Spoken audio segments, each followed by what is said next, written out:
Morning. Everybody hear me okay? Good.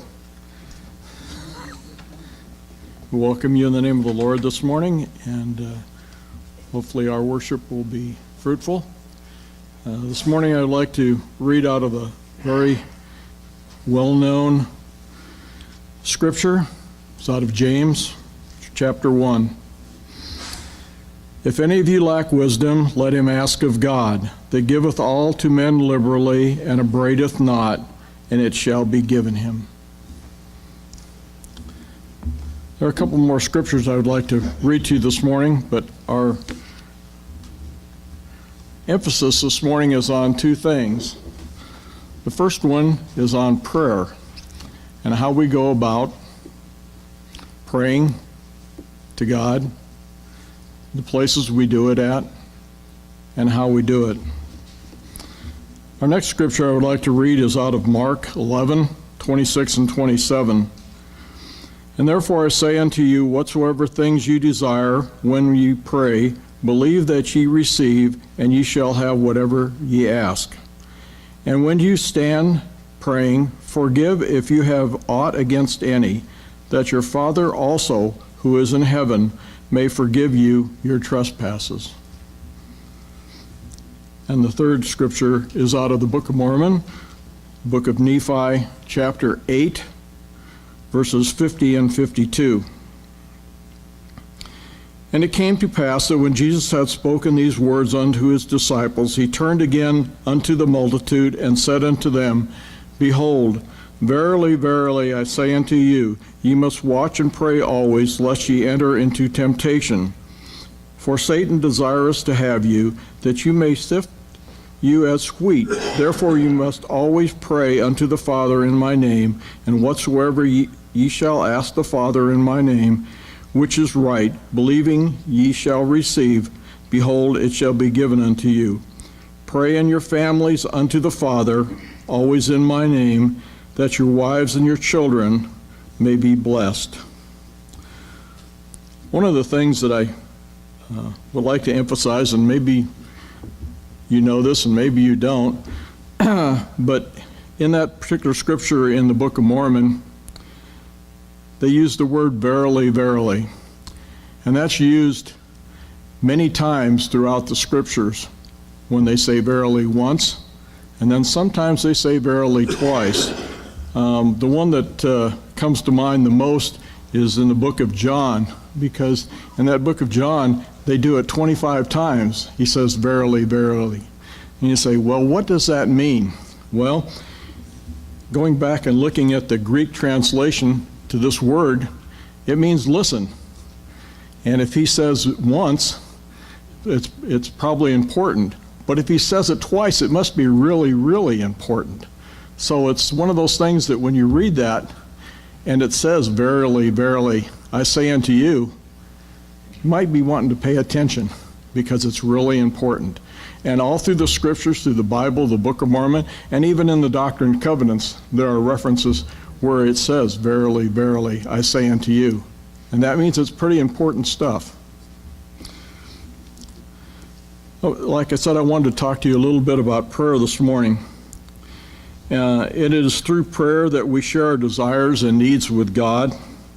It is through prayer that He reveals His purposes for us as individuals. Prayer is that facility in life through which we gain insight, wisdom, knowledge, revelation, and relief. Without an active prayer life, the Christian is limited or has no life in the Spirit whatsoever. It's kind of like going to work and not having any goals from the boss, not knowing what to do. You just kind of spin your wheels. The individual cannot be a Christian in isolation nor a vacuum.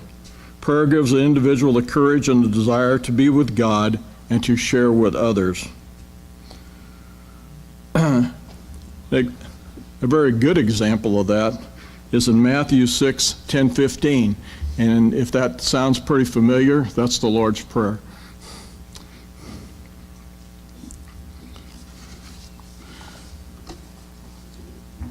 One of the things that I thought about when I was preparing today is why do we pray? And you just have to think about that. It's like, it's kind of like we've been doing it all our lives. So, even when we were little ones, we prayed. And through our lives, we've prayed many, many times, I'm sure. But why do we pray? And here's a couple reasons why. God created us with a need for connection, and prayer is that connection. Prayer is our personal form of communication with God. There's no middleman, nobody in between. It's a straight shot, direct line, right to God. The other thing is that God knows our thoughts, our needs, our desires before we even tell him. So you ask the question, well, then why do we pray if he already knows? Because he wants to know what's in our heart. He wants to know what's in our heart. And if we communicate that to him, then he knows that we are sincere and we are in faith believing, and we know that he is the one and true God, and that these are the things that we need. And I emphasize need, not want. Praying is talking to God just like friends talk to each other and are brought together by sharing. When you go to God in prayer, wherever you may go, whether it's at the kitchen table or in your lounge chair or wherever that may be, he is our friend, and he is going to listen to us. But one of the things that we need to remember is that prayer reminds us that we are dependent on God and not on ourselves. I can't imagine what it would be like not to have God in my life. I just don't get that concept. It just doesn't, I just can't get it. I know there are people that's the way they are, but that's not me, and I don't understand how an individual could not have God in their life. And when we pray, we surrender and release our thoughts, our worries, and our desires to God. And we've always been told that when we pray, that we are to open our hearts and to let God know our feelings, our desires, and everything that we have in our minds. And in a book of Ephesians, I'd like to read 3:20. Now unto him that is able to do exceedingly abundantly above all that we ask or think, according to the power that worketh in us. Key is it's working within us if we ask. One of the other things that why we pray, is establishing a meaning relationship with God, which takes a sincere and sustained effort.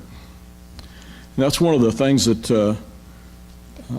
I'd kind of like to emphasize a little bit this morning, is that when we have our relationship with God, that it's sincere and it's sustained. We all know what the word sincere is, and we all know what the word sustained means. So you take that together, and when you pray to God, that's how you do it.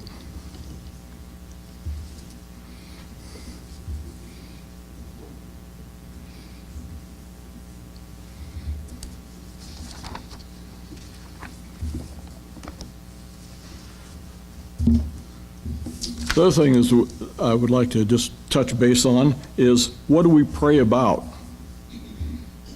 Well, there's lots of things we pray about. And one of the things that I already mentioned is that when we pray, we ask for things that we need, not things that we want. And we're all human. We all want things. We all want things for the better for us, for our families, and for our fellow man. But there's a lot of difference between needs and wants. And you can sit down and discuss that until the cows come home, because every one of as an individual, has different needs and different wants, just depending on where you're coming from.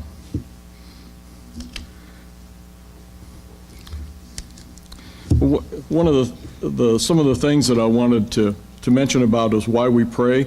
We praise God, to thank Him. We confess our sins, we repent, and we ask forgiveness. We ask for help for other people. Many times when we have our prayer and testimony services, we find out about people that are having problems, both physically and emotionally, and we pray for them so we can bring them to God so they can be healed. And we go back to the other thing, asking for things we need and not want. God answers our prayers with wisdom, empathy, and compassion in His own way, in His own time.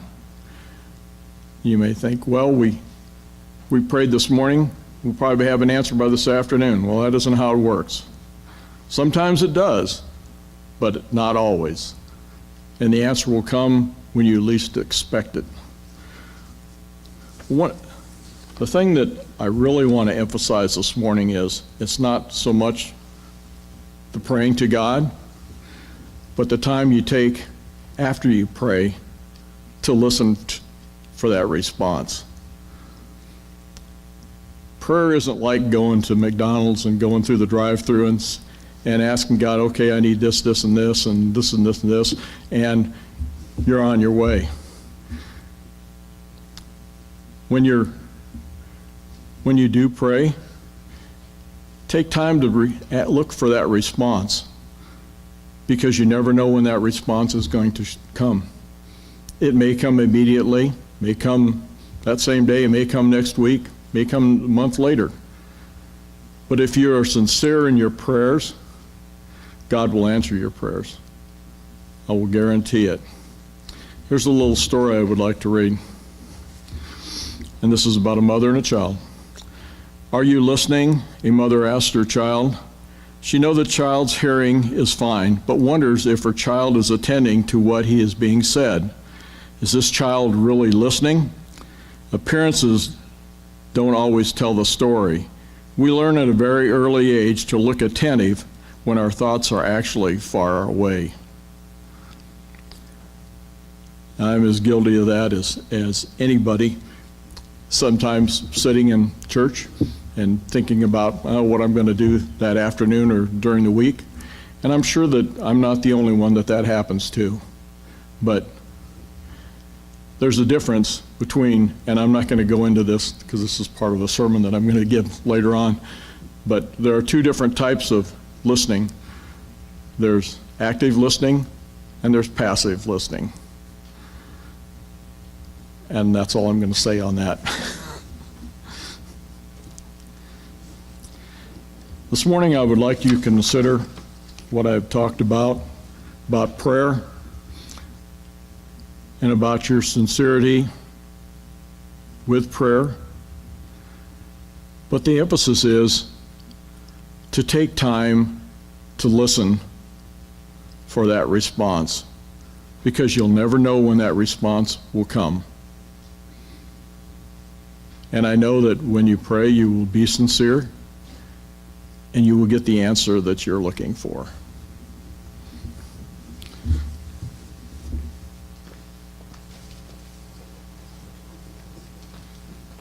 We continue, I believe, I don't have my programs, 314, is that right? Okay.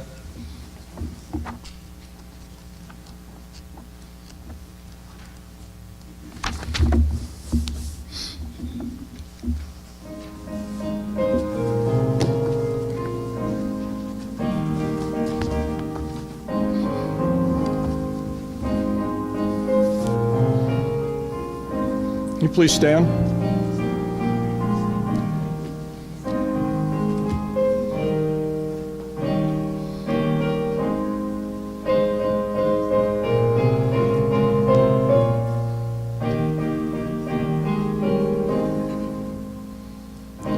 Jesus is calling, I'll hear Him today, calling for you, calling for you. Will you not quickly the summons obey?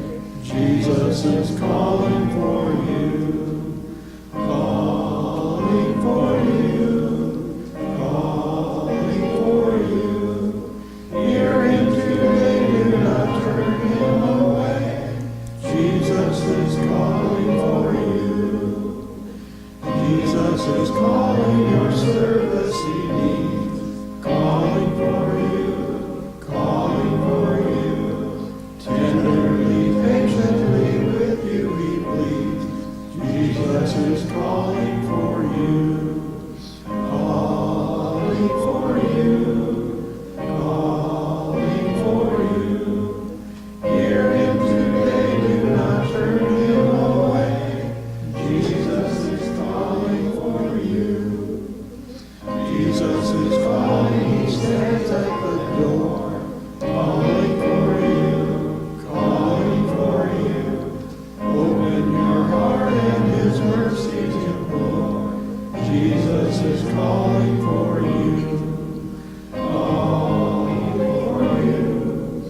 Our kind and gracious Heavenly Father, as we gather today for this hour, we'd ask that Thy Spirit be upon each and every one of us as we strive to learn, to study, and to believe in the Word that Thou hast presented to us.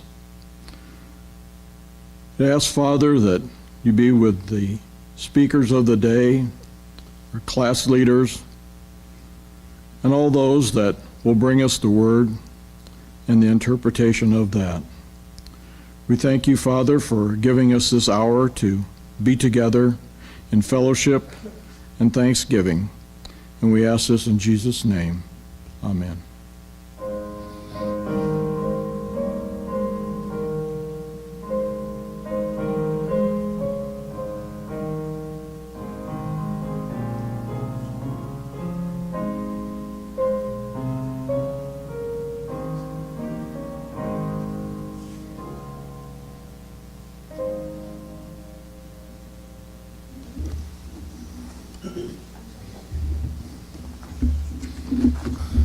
Appreciate that.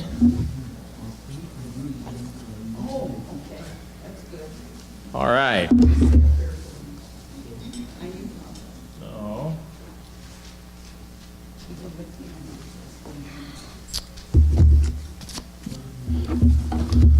don't want to forget that.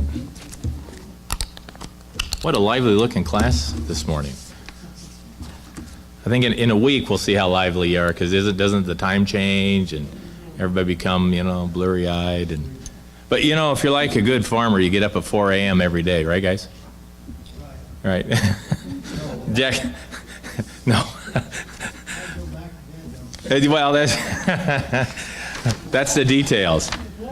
So I found a little something. I always try to look for those things, looks, I don't know. Sometimes they just come, to me as far as via whatever reason. This one, Jack, happened to be on the internet, just so we're crystal clear. But this actually came out of the Washington Times on Wednesday or Thursday, and I don't know if anybody caught it, but it was about where Mike Pence was talking that President Trump, that he ordered the State Department shut off funding, some certain fundings. I don't know if you guys all heard that, but fundings to, just make sure I got it clear, United Nations programs to help persecuted Christians in the Middle East, saying the administration will take over these efforts directly. And I'll tell you, that is a big deal. That is a big deal. And what that does, if you look at the way that the scriptures and everything is set up, that's President Trump, if this were biblical times, I guess all times are biblical times, right? Because things are happening.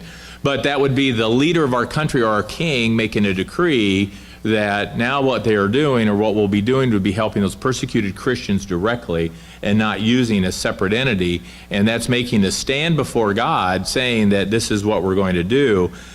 He goes on to say, and I'll just read a little bit of this, and this was Pence making the statement for a president. It says, from this day forward, America will provide support directly to persecuted communities through the USAID.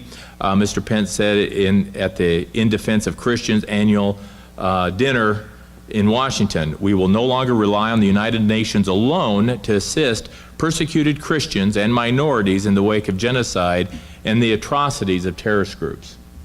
Now, if you want to see a correlation, what does that really mean? You could look into the Book of Mormon, and it tells, there's a couple of stories there, and I did not take the time to look, but I could do a reference very quickly on a very similar thing that took place where the Nephites, at the time of their righteousness, took on the charter of helping those that were afflicted. Same thing. And you'll remember one of the stories that quickly comes to mind, of course, is the Lamanites that decided to put their swords down, and they would no longer take upon them the weapons of war, and so anyway the Nephites came in. And it says, he goes on to say, Christians have been victims of a genocide at the hands, particularly of the Islamic State across the Middle East. He said, and this is Mr. Pence said, in sad reality is that the UN spends about $1 billion with a B per year on humanitarian aid in the region, but that doesn't even begin to help the Christians in those areas. He goes on to say, while faith-based groups with proven track records and deep roots in these communities are more than willing to assist, the United Nations too often denies the funding requests. I know why, but Mr. Pence said, "My friends, those days are over. This is the moment. Now is the time. And America will support these people in their hour of need."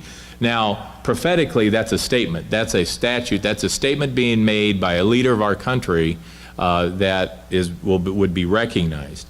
And he goes on to say, this is Vice President Pence said that U.S. will stand with those who suffer in their faith because that's what Americans have always done, and co-common bond. So as a nation, he makes a pledge.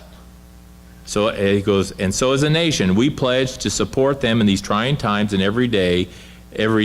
I know the American people offer forth a chorus of prayers for these communities from our hearts to the heart of heaven. And it said the United Nations has too often failed to help the most vulnerable communities, especially those of a religious minority.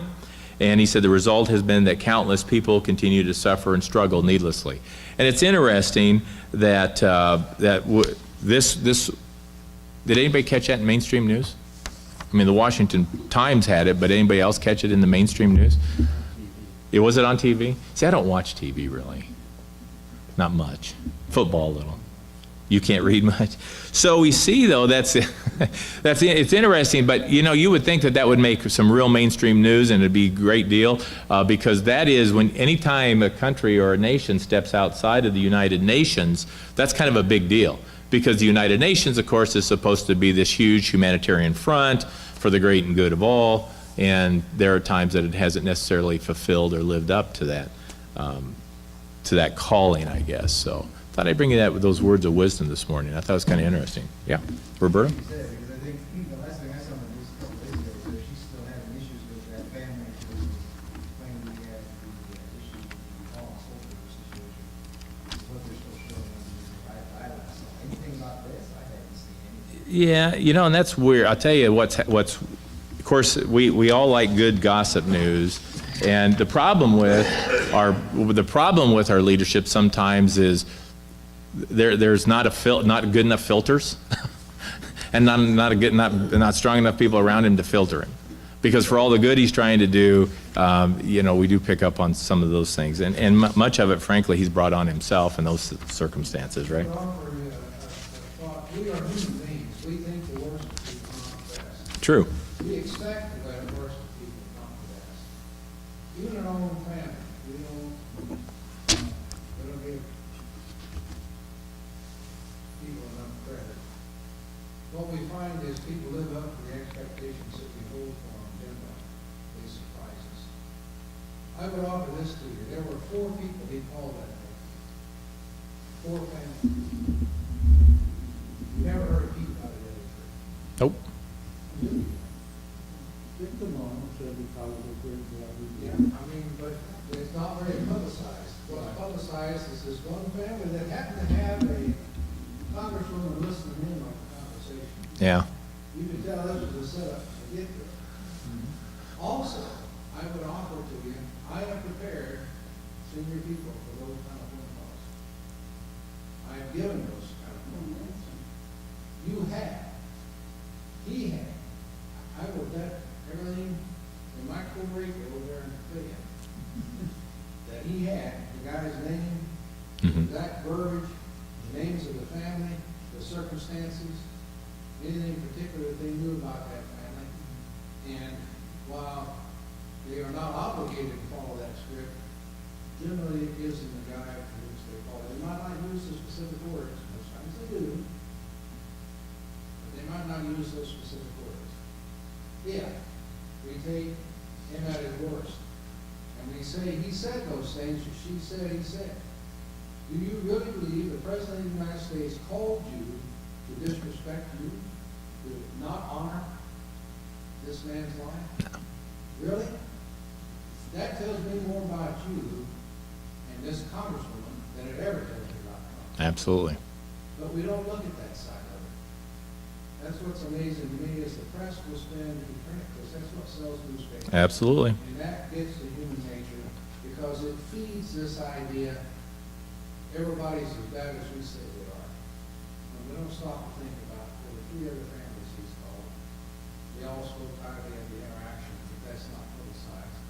And to really think that the President of the United States calls a family to dishonor. Really? Yeah. That's what you think? Yeah. Anyway, I didn't mean. No, that's a great point because it's a good difference to see. We see the things that are happening for the good in the good front to help those that are persecuted, and then there are those on the other side and that's one of the things that we have to be careful of when we take a look at the reporting side of it. Joe, you had your hand up? Well, Trump has been looking over all the countries. There's supposed to be unity in all the countries. The United States is supporting them all. Mhm. And some of them was never doing anything. Right. And so what he has done is disown some of the things that they were doing. Mhm. And they don't like it because he shut them off. Right. And maybe he's right. Why shouldn't the other countries put out as much help as the United States has been putting out? Right. And that's true. I mean, the United States has always been the provider, the giver. But you know, it's interesting that we're seeing kind of a unique change in Christian history. I don't know if you've been able to really see that a little bit. But with everything that's going on, there are some movements that are behind the scenes, just like what we're talking about here, that are trying to align us up, I believe, for a variety of reasons prophetically that are important to know about. When we see these things and we pray about these things, as Terry was bringing out this morning, what do we pray about? We need to pray for the leaders of our countries, right? All of them, by the way, not just ours, but all of them. And it's important to know. That's why we're trying to figure out what does God really want from us, and who is He? And if the more we understand that, now there will always be those naysayers and backbiters. We have those forever in the Scriptures, do we not? Even from the time of, even from the time of Adam, you know, it all goes forward because we all know bad news sells. So here's what I'm thinking. Let's get into lectures of faith real quick.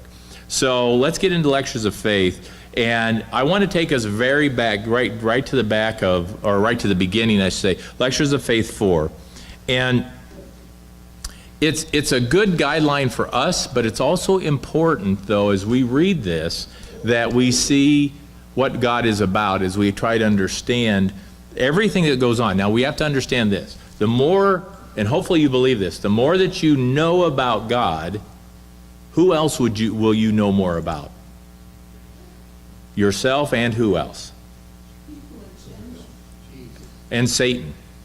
The more you will know about God, the more you'll understand Satan. And Jack makes a good point, you'll know more about Jesus Christ. But do you see where that correlation is? Because for all the good that God tries, what do you think Satan's trying to do? Bring an equal amount of deception and destruction. Yeah, it's a good versus evil, powers and principalities. All right, so before we get too deep into it, I was going to have read some other things, but in Lectures of Faith 4:1, let's start with, let's just read A through D. Who would read A through D? Lectures of Faith 4:1, A through D, if you have it. Terry, you got it? Can you read it? Yeah. Having shown in the third lecture that correct ideas of the character of God are necessary in order to the exercise of faith in Him unto life and salvation, and that without correct ideas of His character, the minds of men could not have sufficient power with God to the exercise of faith necessary to the enjoyment of eternal life, and that correct ideas of His character lay a foundation as far as His character is concerned for the exercise of faith, so as to enjoy the fullness of the blessing of the gospel of Jesus Christ, even that eternal glory. We shall now proceed to show the connection there is between correct ideas of the attributes of God and the exercise of faith in Him unto eternal life. So you see how that's a pretty profound statement there in that section. And what that does, if we understand the attributes of God, just what we started talking about, we can see God, how God is working in our country. We can see the fact, like Bruce Suddeth brought out, we can see the principalities and powers that are working against those works of righteousness. You can be able to see those and see literally behind the veil, or the veil becomes more transparent the more that you understand who God really is and not who we think God should be. And hopefully I'm not losing you, but it becomes, in my mind, I can see it so clear that the more we understand the author, the more we understand how all things are to be, and we can see these things as they transpire. Okay, let's go a little bit further. Go to Lectures of Faith 4 and 13. And this talks about, we're talking a little bit about justice, and this talks a little bit more about justice. When we understand what justice is here, so Lectures of Faith 4 and 13, and let's see, what would we read here today?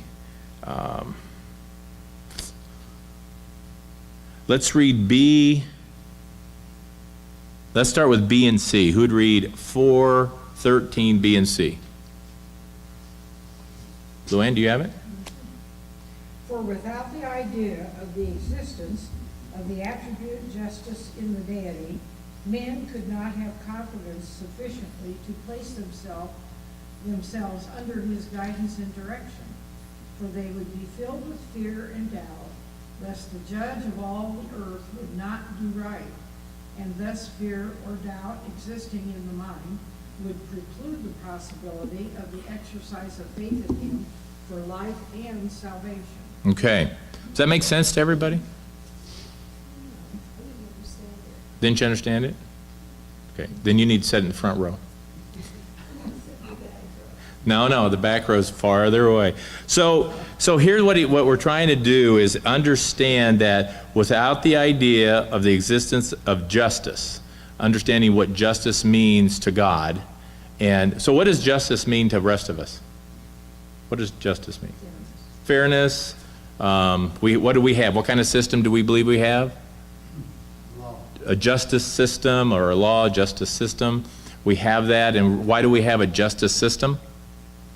I don't think we can live without it. Okay, we couldn't live without it. What's that, Roberto? Ask the lawyer. Well, he's sitting quietly in there, so I think you're absorbing, so. Let me make a stab at this. As you read this, it does kind of take you into a mental circle, almost like a circular argument. But it's based upon the foundations that's laid in the first part of lecture 3, I think, Mm-hmm. where it talks about ultimately we are supposed to change. We die. Right. Trying to speak loud so you don't have to listen to this speaker or this microphone. We die, and we rose again a new man after the image of God that we were created for. We're trying to fulfill the purpose of our creation, that fellowship with God, and He with us. To become more God-like, like our Father, we have to know Him. One of the astounding things to me about the prophets in the Old Testament, think about what they had to base their knowledge of God on. Wasn't much. That's right. They didn't have all these great books. Now, Elijah started to school with the prophets so that they could kind of teach each other. Their knowledge of God was they grew up with Yeah. firsthand. They saw Him face to face. They talked to Him. You know, that's amazing to me. Yeah. Here Moses, highly educated in the Pharaoh's world, went and met a guy named Jethro, a priest of Midian, and learned about the true God. Yeah. That's all he knew. But he went up and had that experience, that burning bush. Even Moses got it a little wrong, because he let his anger, that's what held him up from being more godlike. Anyway, that's what these are telling us. We've got to know the attributes of God to know what we're supposed to be like. Right. To emulate them. One of those, chief among those, is justice. When we say justice, well, what do you mean? What's he tell us? Love our neighbors ourselves, Yeah. careful how you treat other men. When you judge, judge righteously. Judge of God's judgment. So we have to know God's justice. Not only to know how we're treated, but to know how God treats his creation, and how we should treat each other. If we're going to do this, be more like God, we've got to know his characteristics and actually be the image of his creation. Right. I hope that helps. No, that's good. Let's go Bruce, and then we'll go to Dennis. Bruce? Bruce mentioned Elijah Uh-huh. and the school of the prophets. And Elijah's pupil, was walking along, and he was met by some of the school of the prophets. And they said, is this the day that your master is going to be taken up? The school of the prophets, it shows you how truthful and how knowledgeable the words of God were. They knew Yep. when Elijah was going to be taken up. Yeah. And because they understood who God was, or who God is, I should say, was, not in past tense, but is. Dennis? Well, our system of justice has come to us in the United States is based on the thought that people should get what they deserve. To transgress certain rules, there should be an organized and civil way of dispensing punishment. Mm-hmm. And I suppose political sciences and sociologists would say that keeps us from, when our neighbor offends us or does something wrong, from taking whatever weapon we can find next door to solving the problem. In terms of God's justice, nothing can stand before him that's imperfect. Right. And since we have chosen to be sinful, Mhm. through Adam, then there has to be some mechanism for his justice to be satisfied, so that we get what we deserve, and yet the system he created, we don't get what we deserve, somebody else. Somebody else took it. Christ took that punishment for us. It's as though I committed murder, I'm standing before the judge, Right. and the judge doesn't sentence me to death, he sentences my life. Right. That's a great point. And as we look at this and try to understand, yeah. Yes, justice. And as we look at this, so what's our overall goal? Where do we think, I mean, we have this one word, starts with a Z, that we talk about all the time. A Z. Zion. So, Dennis, you had another comment? And then one other thought, and that is that we talk about knowing God. We can't. It's impossible for us to truly know God. It's in this state. So the way we begin to understand Him is by reading His Word and by observing His servants, particularly Jesus Christ. Right. There you go. That's right. Because it's through the light shining from Christ towards us that we're able to understand.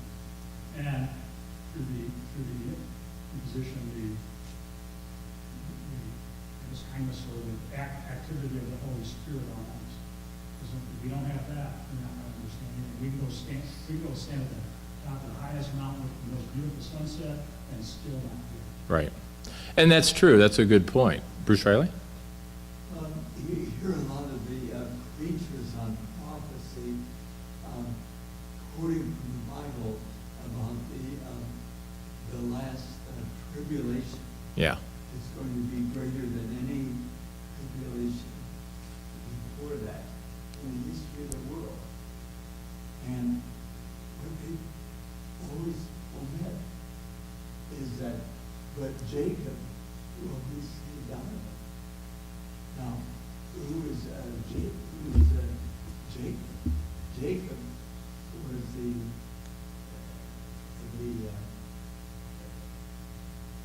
leader of the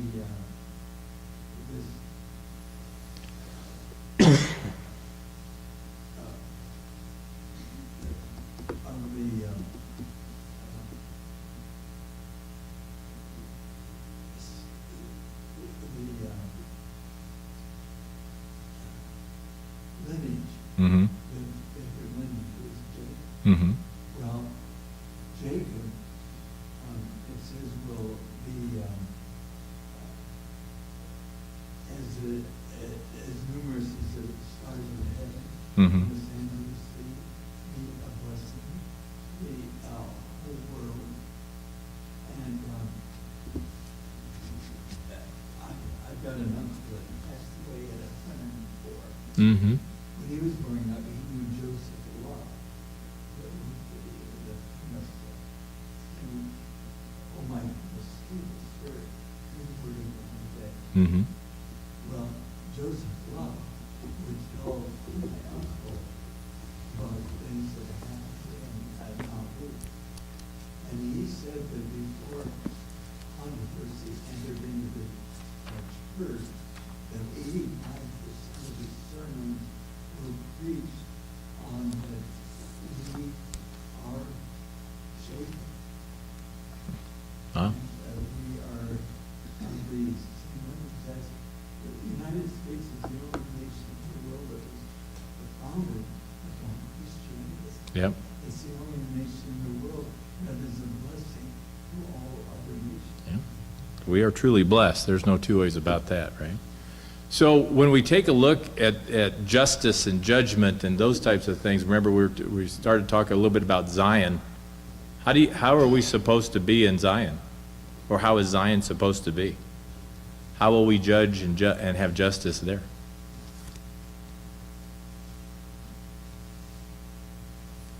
Oh, Janice. I wanted to ask a question about, Is this going to answer my question, or are you asking a question about a question? I'm asking a question, I'm not answering your question. Okay, thank you for the clarification. I appreciate that. In the first Earth Age, the people were so evil that it had to be destroyed. But as God is fair, were there any of those people that would be able to have a second chance to come back into our time and to try again? Is every one of them destroyed? Or did some of them have a second chance? Not that I think I met any of them here. Well, there's not reincarnation, but there will be the resurrection of those that have gone before. Is that your question? They were the evil ones, they will be reenacted, they'll come back. Well, as we believe they have the opportunity to make that choice. They have the opportunity to make the choice of whether they truly want to be part of the kingdom or not. But it's not like they'll come back, spend time in 2017 or soon to be 2018. So So they don't come back to prove themselves, they just have they already had their opportunity during their time of probation, right? This is the only time that you and I have this opportunity. Right. That's true.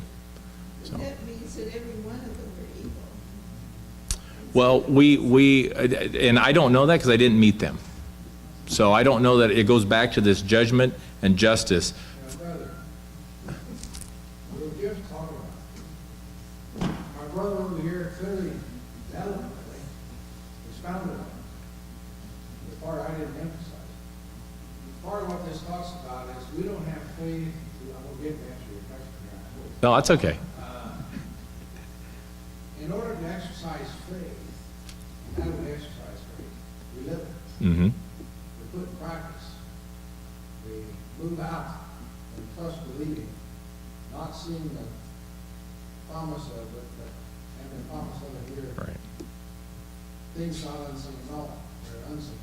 Anyway, we can't exercise faith in something that we don't know about. And if we know about God's justice and what it has meant to us, we know how to exercise or live that justice, exercise that faith in the life of our interaction with our fellow man. Mm-hmm. That's what Zion would be like. That would be us exercising faith in those attributes of God, trying to emulate Him and treat one another as our Father treats us. And so you said you didn't have any faith in God's justice when He killed all those people. You didn't know if they were evil or not because you didn't know. You know they were evil because God condemned them. That's the faith I have in God's judgment. Now, were they all purely evil? God said so. So much so that He was willing to flood your earth. Now, does that mean that they're forever damned to the lake of fire? No. Our teaching is they were evil. They followed after Satan.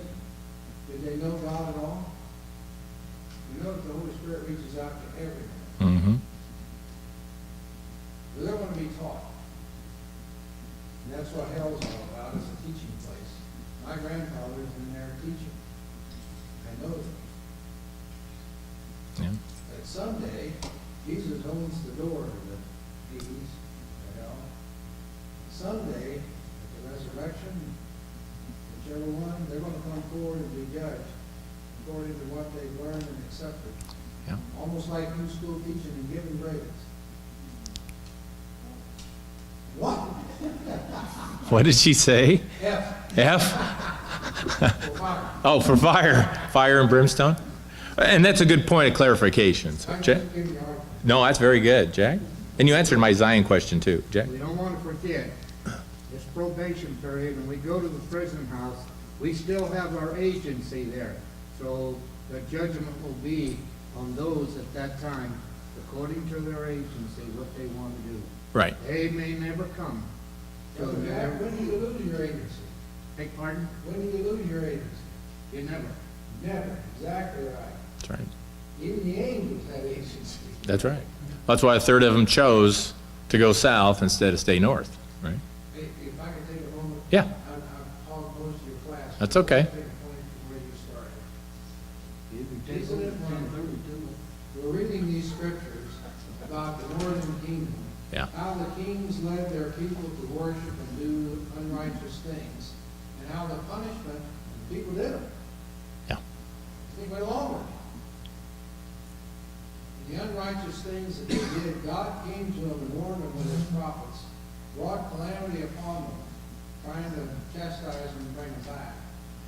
You see some repentance and whatnot, but the lesson being taught is that, and we're told that in a couple places in Scripture, if my people who are called by my name will pray, Yes. seek me, I will heal your land. So it's good to see the leaders of our countries thinking, hopefully acting, but at least thinking and speaking the way that Ken spoke. Hopefully, now, what I've seen, this personal opinion, give you a heads up here. What I've seen out of Trump is he kind of thinks along those ways, but he doesn't speak it very well. Right. It's not the usual thing they talk about in his business world. Pence believes it, thinks it, and speaks it. Yeah. Boy, I would think, would it be wonderful after whatever time the natural flow of politics that he ran, and I'm just hoping for righteous leaders. Right. Faithful leaders in our country, so our country will continue to be blessed. Because, buddy, just like everything that Northern Kingdom was told, and even the Southern Kingdom, you're on the wrong trend line. Yeah. And that's a great point, because that should be our prayer for those righteous leaders, but to be able to see and understand, are they truly righteous, or are they just, like we've been reading about the leadership in the Old Testament, sometimes they just have a great personality.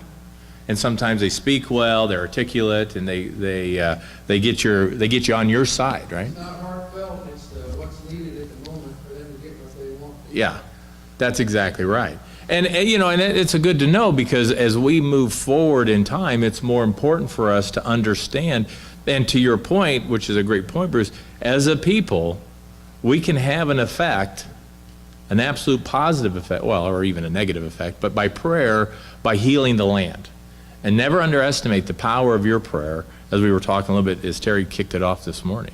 Bruce, did you have your hand up? Yeah, I'm going along with what you were just saying. It says, as in the days of Noah and as in the days of Lot, so is coming of the Son of Man. Right. Be. Now, Abraham asked the Lord, if there be 50. Yeah. Who used to go? This prayer. The Lord said no. Right. It went down to 30 and 20 and 10.